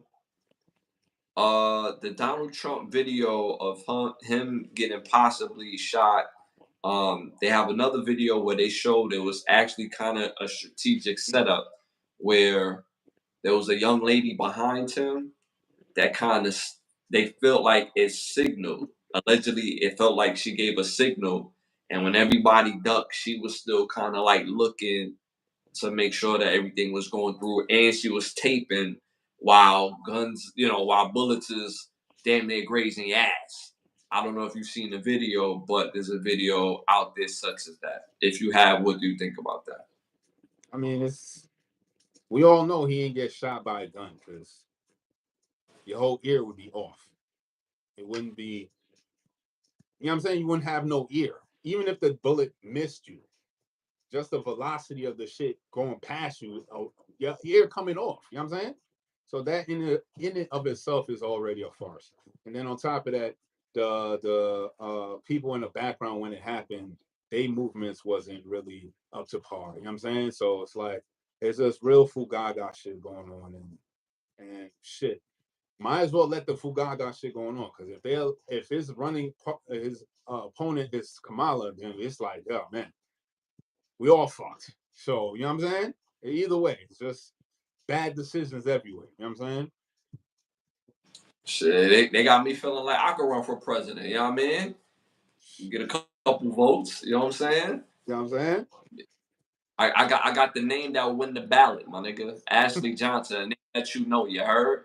Mm-hmm. I ain't pulling up to the pre-events, nothing. Just the name that you know. You know what I'm saying? Johnson. Y'all know Johnson. A. Johnson. You heard? Get my name on the ballot like a distinguished gentleman. You heard? Right. Like my Murphy. You know what I'm saying? So, but yeah, I thought it was very interesting. People were saying it's very real. I thought it was immediately fake. But something did happen, but it was very orchestrated, trying to reel in them votes. And you know what I'm saying? Like you said, let the circus begin because it's still a circus at the end of the day. And it's hard for me to believe in this day and age with all the security, all the angles, all the vantage points that they can cover. See, what people don't realize when they have events like this, the security know every nook and cranny of a possible attack. So for something like this to happen, and we haven't heard any blowback on who got arrested and this, that, and the third, and nobody know nothing like JoJo, something gotta ring off for you. Something gotta ring off for you. All right, moving on to our next hot topic. Did you know that there's another way of buying a house without using a credit score? They said that there's no need for a credit score to get a house. It's called a no score loan through manual underwriting, which means that 12 months of rental history, cell phone bill, insurance bills can qualify for you to get a home without using your credit score. What do you think about that? I mean, I believe that none of those shits was really any real parameters for you to get a house in the first place. They were just tools and schemes that they use as far as redlining to keep black people from getting houses. You know what I'm saying? And then after that, the scheme worked so well, then they just started using it for everybody else. But in all reality, niggas ain't never talk about credit in the 50s and the 40s when buying a home. You feel me? Mm-hmm. Now all of a sudden you need credit to buy a home, and in the 40s and 30s and 20s you never needed credit. Mm-hmm. You feel what I'm saying? Mm-hmm. Now it's like, oh, you don't need it now as long as you got 12 months of you never needed it in the first place. Mm-hmm. You feel me? Because niggas been paying rent, been paying Yeah. other bills for a long time. So none of Mm-hmm. those month-to-month payments that's been on time can never been used to build up your credit score. But now all of Mm-hmm. a sudden that can be used to get a house. You understand what I'm saying? Yeah. It's all on how they want to write it. You get you an underwriter as your plug, you can write your own ticket. I'm telling you that right now. You find you an underwriter, that's you know what I'm saying? Yeah. Yeah. Yeah. That's all you need. Yeah. The underwriters is everything. So you got a business, your shit's booming, you got a business plan, get that underwriter. You got that plug. That's the motherfucker that's gonna write it up so you could get that $250,000 loan or whatever the fuck loan you need to fund your business and all that. So you have an underwriter, you're good. Because at the end of the day, all this shit is made up anyway. They just make the shit up. Mm-hmm. I mean, at one point, this is before we was even using credit, but remember when 650 was top tier credit? Right. Then we got to like maybe college, it was like 730 now. Mm-hmm. Now it's 900. Yeah. It's I all don't made know. up. Yeah, I don't know nobody that got that 900. But my point is all made up. Yeah. Yeah. Facts. You feel Facts. me? Yeah. It's all made up. So why couldn't 100% be top tier credit score? Why it gotta be 650? Right. Why can't it be 125? Mm-hmm. You feel me? Like why 650? Why 730? Why 900? Why these numbers? You know what I'm saying? So it's all fun and games at the end of the day until we figure out the real game. Then it ain't gonna be fun no more for them because now we're gonna play it the right way, and they just gonna be mad. I can tell you why the reason why they keep changing it and make because they trying to keep a divide on the have and the have nots. I mean, you already know this. I'm just saying in general for some people that don't know. That's all they doing it for. That's why they keep making up these new rules when people get to a certain level, like, oh, you got to this level, but it's a new rule. Like they treat this like a video game. Was like, nah, this is a new board to this, my nigga. Like just like how so I told you in college football, like now you get to that level. Oh, now, but you could build your team, but you got to pay to use them now in dynasty mode. But you could use them in regular mode. So it's the same thing with buying a house, or same thing with credit laws. Is that they continuously to change it and they bend it to their will. Same thing with buying a house. Like there was a time when you bought a house, if you was over a certain age, if you made consistent money, not a lot of money, consistent money, then you could qualify for a home. You file your taxes, and based on those qualifications, you could qualify for a home. Then they said, well, all you would need to buy this home to solidify is to bring your tax work in, right? But now they might change it. They might change it again because we're about to go for another housing crisis. We're in the middle of a housing crisis now because I remember about 2013, houses was as cheap as it was in a long time. So we're going to hit that plateau again, but even worse, it's going to get even cheaper. So now, or at least a couple years back, in order to buy a house, not only you show them tax work, now you have to show them a transcript of your taxes. Because people will bring in tax work that say one thing, and then their transcript could say something completely different. So now again, there's all these made up rules. So and once the housing and people are not buying houses, now you have to create a something for people to buy houses. if there's empty houses, they're like, yo, we need somebody to buy this damn house. How much is the house? It's 250. All right, let somebody buy that for 150. And we're gonna create a special program if they're a second house home buyer, third house home. We don't care if this is your first, second, third time buying a house, loan forgiveness, and if you got a 620 and higher, cool, you get the house. Oh, I gotta bring in my tax. Nah, forget them tax papers. Forget proof of income. Just if you got the money, you can get into the house. So they again they change this every day. If people stop buying cars, which people have, they're going to change the qualifications of people to buy cars. Same thing with houses and everything else. When people stop using a certain thing, these things go obsolete, and they don't want it to go obsolete, especially when it's supposed to be in high use. When the country have put so much money in the value of this, and now that they're losing money, yo, we got to get this off. You ever see a store go out of business? It goes from, yo, everything 30% off, everything 50% off. And then they change the sign like, yo, everything must go. Come in and talk to us. Like, yo, you got nothing but a chair in here. Like, yo, we selling the chair too. How much you got? $25. Sold. Everything must go. So it's the same ideology and principles to the housing market.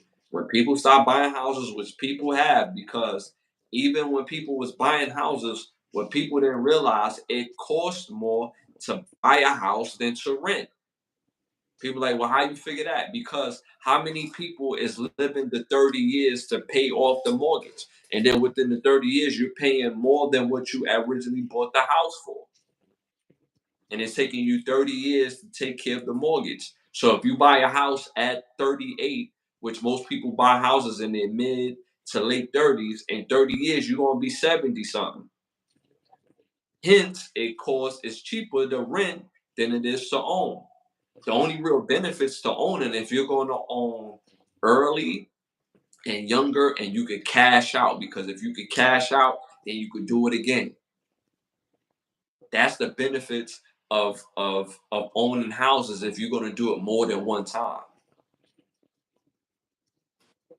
I'm crazy, but I didn't know that you could purchase a home without a no score, without using your credit score. This was news to me, and then doing my research, and so yeah, so tap into that as well if you guys are interested in buying a home. All right, moving on to our next hot topic. I haven't seen the movie, I'm not gonna lie, but people was talking about it so crazy. Tyler Perry's Divorce in the Black. The reviews I've heard from the show have been the same as pretty much all his other movies. The last movie I seen was Mia Culpa, and very underwhelming. Did not like the movie. The only thing I liked about the movie was Kelly Rowland looking all chocolatey and beautiful. Very bad acting. 80% of the movie, I thought Ron Malco from Sister Sister, I thought he did a good job. But it was very bad acting throughout that movie. The writing stinks, and it's the same thing has been said about this movie, that the writing stinks. And I don't know. Have you seen this movie, Divorce in the Black by Tyler Perry? No, I'm not a big Tyler Perry movie fan, so I try not to watch none of his films. That's just me personally. And I'm not surprised because, again, it's Tyler Perry film. So it's like, I mean, what do you expect? Like, come on, so it's 30 years of the same rhetoric. Like, what do we expect from Buddy? You know what I'm saying? At this stage in the age, you can't teach an old dog new tricks. So it might, the appeal and the look might be different, but it's gonna be the same old content. You know what I'm saying? It ain't gonna change. It's gonna be the same old spiel, same old spaghetti. It ain't gonna be any different. Ain't gonna be no Zatarain, no extra seasonings. You know what I'm saying? Yeah, Just real black. You know yeah. what I'm saying? So that's just me. And what makes this very sad though is because he has the means, he has the resources to make a hella fire movie. I Just mean, have somebody else direct it. Just sit back, have somebody else write it. You own the build, you own the building, you own the land. That you know what I mean, just everything is yours. Just fall back. You know what I'm saying? Let somebody else write this shit for once. Give somebody else a chance to come up. What person you brought up as far as like directing, producing, you know what I'm saying, writing. right. You feel me? Like I'm pretty sure there's a bunch of people that want to write for you that got hella ideas. Give them motherfuckers an opportunity. Like you've been doing this shit, you've been wearing a dress for 30 years, my guy. Get somebody else to dress now. You know what I'm Now saying? don't get nobody no dress. Get somebody else to dress. Don't give nobody else no dress. Give them I'm just opportunity. saying, I would say pass the torch down, but you know what I'm saying? Pass the dress down. Like what they say, pass the peas like you used to. What Bam say? Oh, Pass the peas. yo, chill, bro. Chill. You gotta chill. Don't pass the Man, dress down. that's just a whole nother. That's just that old man Quiles don't want to give up the store no more. Like, yo, old man Quiles, just give it up, kid. Yo, you gotta chill, bro. You gotta chill. He said old man Quiles from Juice. That's the Juice reference, y'all. Yeah. Oh, God. Old man Quiles. Yo, I'm saying if he would have gave a shot to a nigga like Blizzard, Blizzard didn't have to go out like that. You know what I'm You saying? know what I'm saying? Shout Blizzard out to deserved my better than that. You know what I'm saying? R.I.P. to Blizzard. You know what I'm saying? Just got home last week and already about that action. You know what I'm saying? You know what I'm saying? He could have been in production assistant, writing or something, you know what I mean? So the point we're making is there's hundreds of people out there, talented, hungry, and I'm pretty sure that he has from what I've heard, he has a reputation for paying people properly. But I guarantee you, he will find people that's going to want to do the work for the same great pay, or they would do it just to get the opportunity to say, "Yo, I got a resume for working with Tyler Perry at Tyler Perry Studios on this big movie, and look at the movie. Look how great the writing is." My thing is like, okay, you getting paid handsomely or you getting paid what you're owed or whatever the fuck. That's cool. But then the movie's straight garbage. Right. So, like me as the viewer, you want my attention. I don't give a damn about you getting paid. I want the Mm-hmm. quality of the work to be top tier. So the time I'm giving you investing by watching the motherfucker should be worth it. Mm-hmm. And if it's ass, I'm not fucking with it. You know what I'm saying? Mm-hmm. The Mm-hmm. last movie I watched, and it was by accident, and I gotta give it. It was alright. It was decent. It was Acrimony. Other than that, I ain't watched another film. Oh, Tyler Perry film on. Let me watch this. Me personally, I ain't doing that. You know what I'm saying? Mm-hmm. No. So until like you give somebody else the reins or it's your production, just like how all these other production companies do it, they put their production shit first when the movie starts. Cool. We know it's Tyler Perry production. All right, who's the director? If it's Tyler Perry producing it, directing it, starring in it, and writing it, come on, son. Of course, it's gonna be geared a certain way because you only think and view the world by your perception of the world. So black man is always gonna be this way. The black woman is always gonna be that way because that's how you view the world. Cool. Mm-hmm. Let somebody else showcase another way of viewing the world. You know what I'm Mm-hmm. saying? Gives other people opportunity. I mean, there's mad hungry cats out there. Like, let them eat. And Mm-hmm. then when it's time to go to the Diddy party, let them ask if they want to go or not. You know what I'm saying? Yeah. Just give them an opportunity. That's all these cats is asking for. Yeah. They want to see what's up.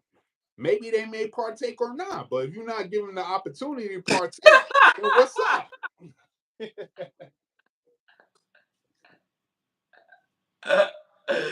Yo, you was dumb.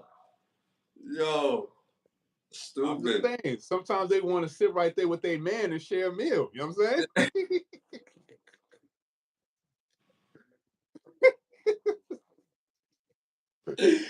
Yo, Yo, you stupid. That's too much woman for you. You won't have to share her. Like, whoa. I'm gonna do some out of town work. You know what I'm saying? Yeah, a little bit. I'm gonna see you some out of town work. You know what I'm saying? Teach us some new Like, tricks. I'm gonna teach us some new tricks. How you like that? you know what How I'm you saying? Like, wow, how you disrespectful. You know what I'm saying? But you know, yeah. yeah, that's just it. Like, just do better. You know what I'm saying? But give other people opportunity now. And he has a flair for having one thing I will say about Tyler Perry, no matter the movie quality or what he writes, it always strikes up some sort of controversy. And I think he's more so fueled by that particular essence of his storyline. But because it strikes up controversy doesn't mean that it's good. Like acrimony, in my opinion, struck up a lot of arguments in the melanated households worldwide. Decent movie, and it was decent mainly because of the acting of Taraji P Henson and the brother that played the main character, the older version of that character. Um, Outside of them two, everybody else was pretty bad acting wise. Like seriously, Taraji is that talented as an actor that could carry any type of movie, but the writing was horrible and there was no nuances to the movie. It was just like straight cut and dry that he's this way and he's that way, where it made no sense. Where not to really dissect the movie, but like this man said, "All right, I'm gonna come work with the family," and y'all give him the most important job. So y'all don't start him off like Martin buffing floors, but y'all give him the most important job to deliver this. This thing got to be here at this time. Make sure you did. So you give it to the most undeserving, unreliable dude in the whole movie. So now when he get that call, he like, I go, listen, I'm gonna go to my meeting. Now y'all tripping on him. Just little nuances like that that don't make no damn sense in Tyler Perry's writing, and it's just so crazy because he have all the access in the world.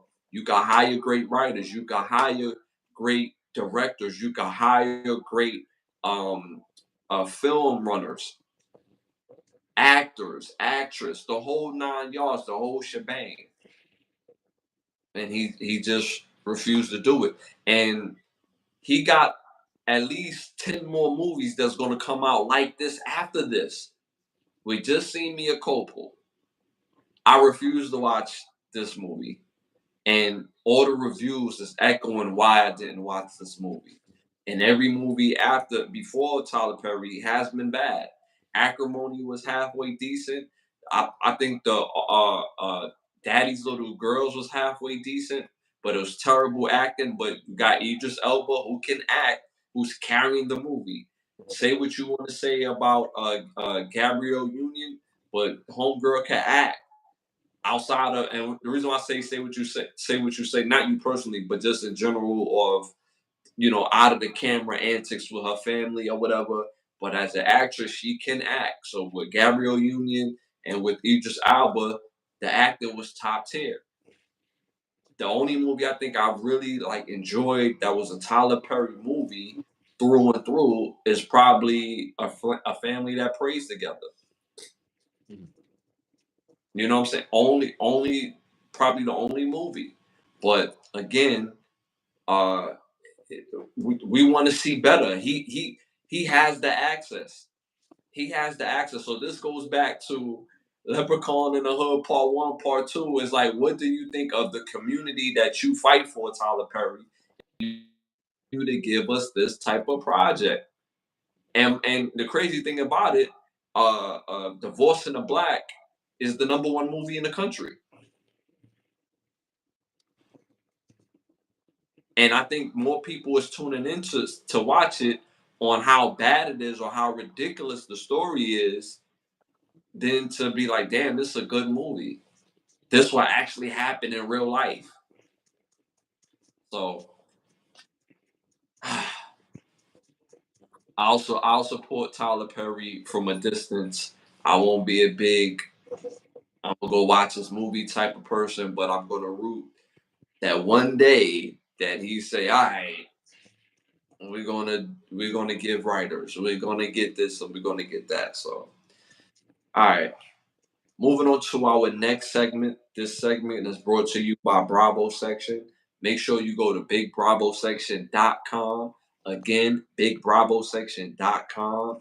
Book a session with one of the best photographers in the world if you're in the Miami area. If you're not in the Miami area, still book that session. They'll fly out, take care of your session. You got a petty thought for us? Got some words from the Bible, of course. You already know how it goes down. So, first word in the Bible is scandal. When I mean Bible, I'm talking about Black's Law Dictionary. So, get y'all your Bible. You know what I'm saying? First word on the Bible is scandal. Definition of scandal is defamatory reports or rumors, aspersions or scandalous talk uttered recklessly or maliciously. A scandalous matter may be ordered stricken from pleadings by a motion to strike. So scandals are not admissible in court, but it sometimes it may sway the opinion of the jurors one way or the other because of how possibly the person might be popular or not. Case in point, R. Kelly, his case, they have brought out the documentary before the case, so type of a scandal, and it was meant to defame and create a certain type of image in the juror's mind when the person went to court. All right. So next word on the list is scheme, a design or plan formed to accomplish some purpose, a system. When used in a bad sense, the term corresponds with trick or fraud. So we already know motherfuckers out here stay scheming. So you know how it goes. You know what I'm saying? Last on this list is hostile. Now, hostile is having the character of an enemy, standing in relation of an enemy, feeling or displaying enmity or antagonism, such as a hostile witness. So, words from the Bible of this week is scandal, scheme, and hostile. So, if there's any words that you guys want me to find, the legal definitions of, to put it on the chat, and I'll look it up for next episode on Thursday. Fire, fire. Before we go into our next segment, I want to go back to uh, Time to Rap real quick. King Prince had a question. What do you think about Stephen A. Smith leaving Skip Bayless hanging after firing?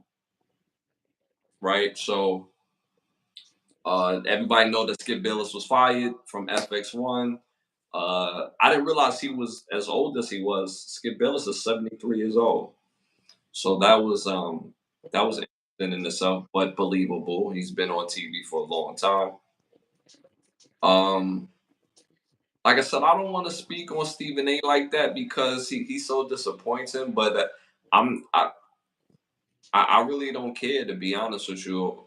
Like you said, what I think about it, I really don't care. I mean, we're in a new day and age where we realize the people that give us stories about sports, they make it ultra personal. They don't speak on sports, right?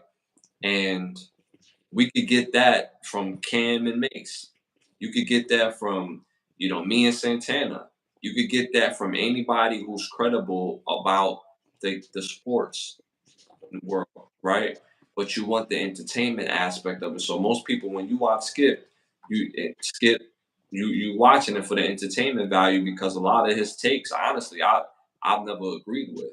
So his argument style, and I realize that's a ploy because you have to create an argument style for people to be for people to view.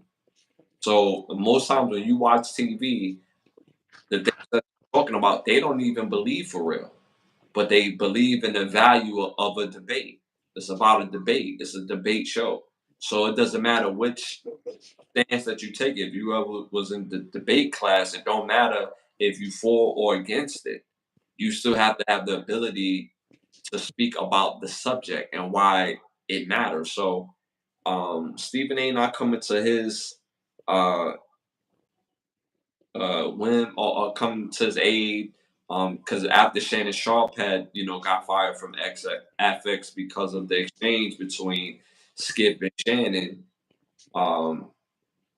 Am I surprised that Stephen A didn't grab him up to come back to First Take? No, no, I don't even think people really want to see them reunite and to rekindle that old vibe because they no longer the entertainment value of sports. They're no longer must see TV. When you used to watch Skip and and Stephen A speak about sports, that was a different time in media that we cared about because of the exchange, because of the subject matter and how they argued. Now that's no longer entertaining coming from them in particular.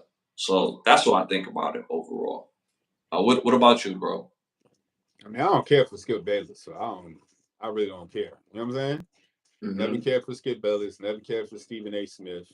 You know what I'm saying? So I never really watched him. The person I really watched, he passed away years ago with cancer. What was buddy name again? Black dude with the glasses. Are you talking about Stuart Scott? Yes, that's who Yeah, I want. You know what I'm yeah, saying? A yeah. legend. So that was a real person that understood, like, yo, I didn't play this game, but when I have the real actual players here, I'm gonna let them talk because they know more about it than I do. You know what I'm saying? So that Mm-hmm. part of the shit is what is important. Like, you can't debate about something if you never was in the shit. You know what I'm saying? Like, it don't make no sense because now you want no dog in the fight. You know what I'm saying? So I want to see somebody that's passionate about one side about it, and then another person who's passionate about the other side, and they go at it, and then let the viewers figure out which side they want to go on. But two people bringing up topics that they don't have no correlation with, they don't have no passion, they don't got no no backing with it, but they want to debate about it. That shit is corny. Mm-hmm.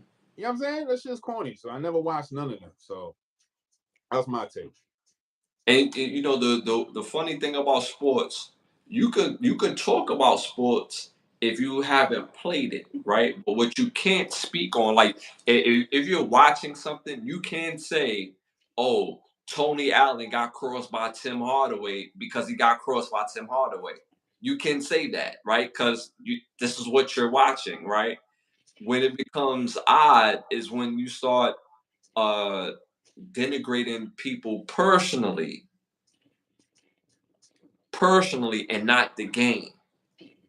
You could watch the game and say, "Oh, that person can't jump as high as this person." Anybody can do that. But when you make it personal about, "Oh, he's doing this because of that," personally, unless you have firsthand source and knowledge, then you should not be talking. So that's that weird thing about sports. Same thing in music. If somebody has a great voice, you can listen to a song like, "Damn, that person has a great voice," or they have I don't like their voice, but you can't say, "Oh, this person sing a bad falsetto when they sing a soprano." Mm-hmm. Like, you see what I'm saying? Like, it's so you right on par with that, bro. Right on par with that. All right, so moving on to our next segment, Keep the Lie Live segment. Keep the lie live. Keep the Lie Live. So my Keep the Lie Live for this particular show. Hmm. I was dancing with a couple of things that was sitting in my spirit, and I was like, I'm gonna wait till, like, now to for basically for it to reveal itself in my Keep the Lie Live.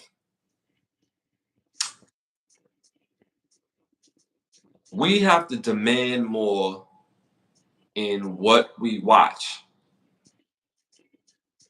Same thing with Tyler Perry, and this has been a running theme all show. Same thing with Tyler Perry as far as what he has produced and has uh, basically have out for us as people, as the viewing public. I'm not a part of that viewing public. I haven't been a part of that viewing public. Um, I don't want to say in a while because I did watch his last movie. But it's bigger than Tyler Perry. Pause. Same thing going back to we was joking about um, the Leprechaun in the Hood Part One and Part Two. Mhm. Um, for somebody to come up with these concepts and have tropes, have these awful writing, have awful acting, and still make it a product to present to the viewing public, knowing that this movie is terrible, knowing that this form of entertainment is not gonna give us no type of knowledge or use of entertainment value, nothing, and you still put it out because you're saying to yourself, well, somebody's gonna like it, and you know majority of the people is not gonna like it, but you put it out there for that same premise. It's like, so what do you think about me and other people as a viewing public to even put this garbage out? So you're saying it's okay to give us this garbage. So we have to demand more and better for the things that we watch. That's the one of the reasons why we give you Hollywood Need to Ask Us. That's another reason why we do must see movies, must hear albums, must see shows. Because the entertainment value we did deciphering on these particular movies and these particular works of art where they have something to offer. So when you're watching a lot of the things that they just put out, they putting out garbage and saying, "Yeah, this for y'all." You know what I'm saying? Ain't you happy that you know what I'm saying? We put this out for you? No, this is terrible. So we have to be more mindful of what we ingesting as the viewing public and demand more. And I'm not saying that every movie have to be political, every movie has to have, you know, this going on, that going on. No, what I'm saying, it has to be whatever your entertainment is, whether it's movie, music, TV shows, whatever you're watching, you have to demand more of the creator to give you something of value, whether it's just entertainment, whether it's a message involved, whether there's some sort of dialogue that's easily translate, or you can give me all. Sorry about that. Or you could give me all at one time. So pause.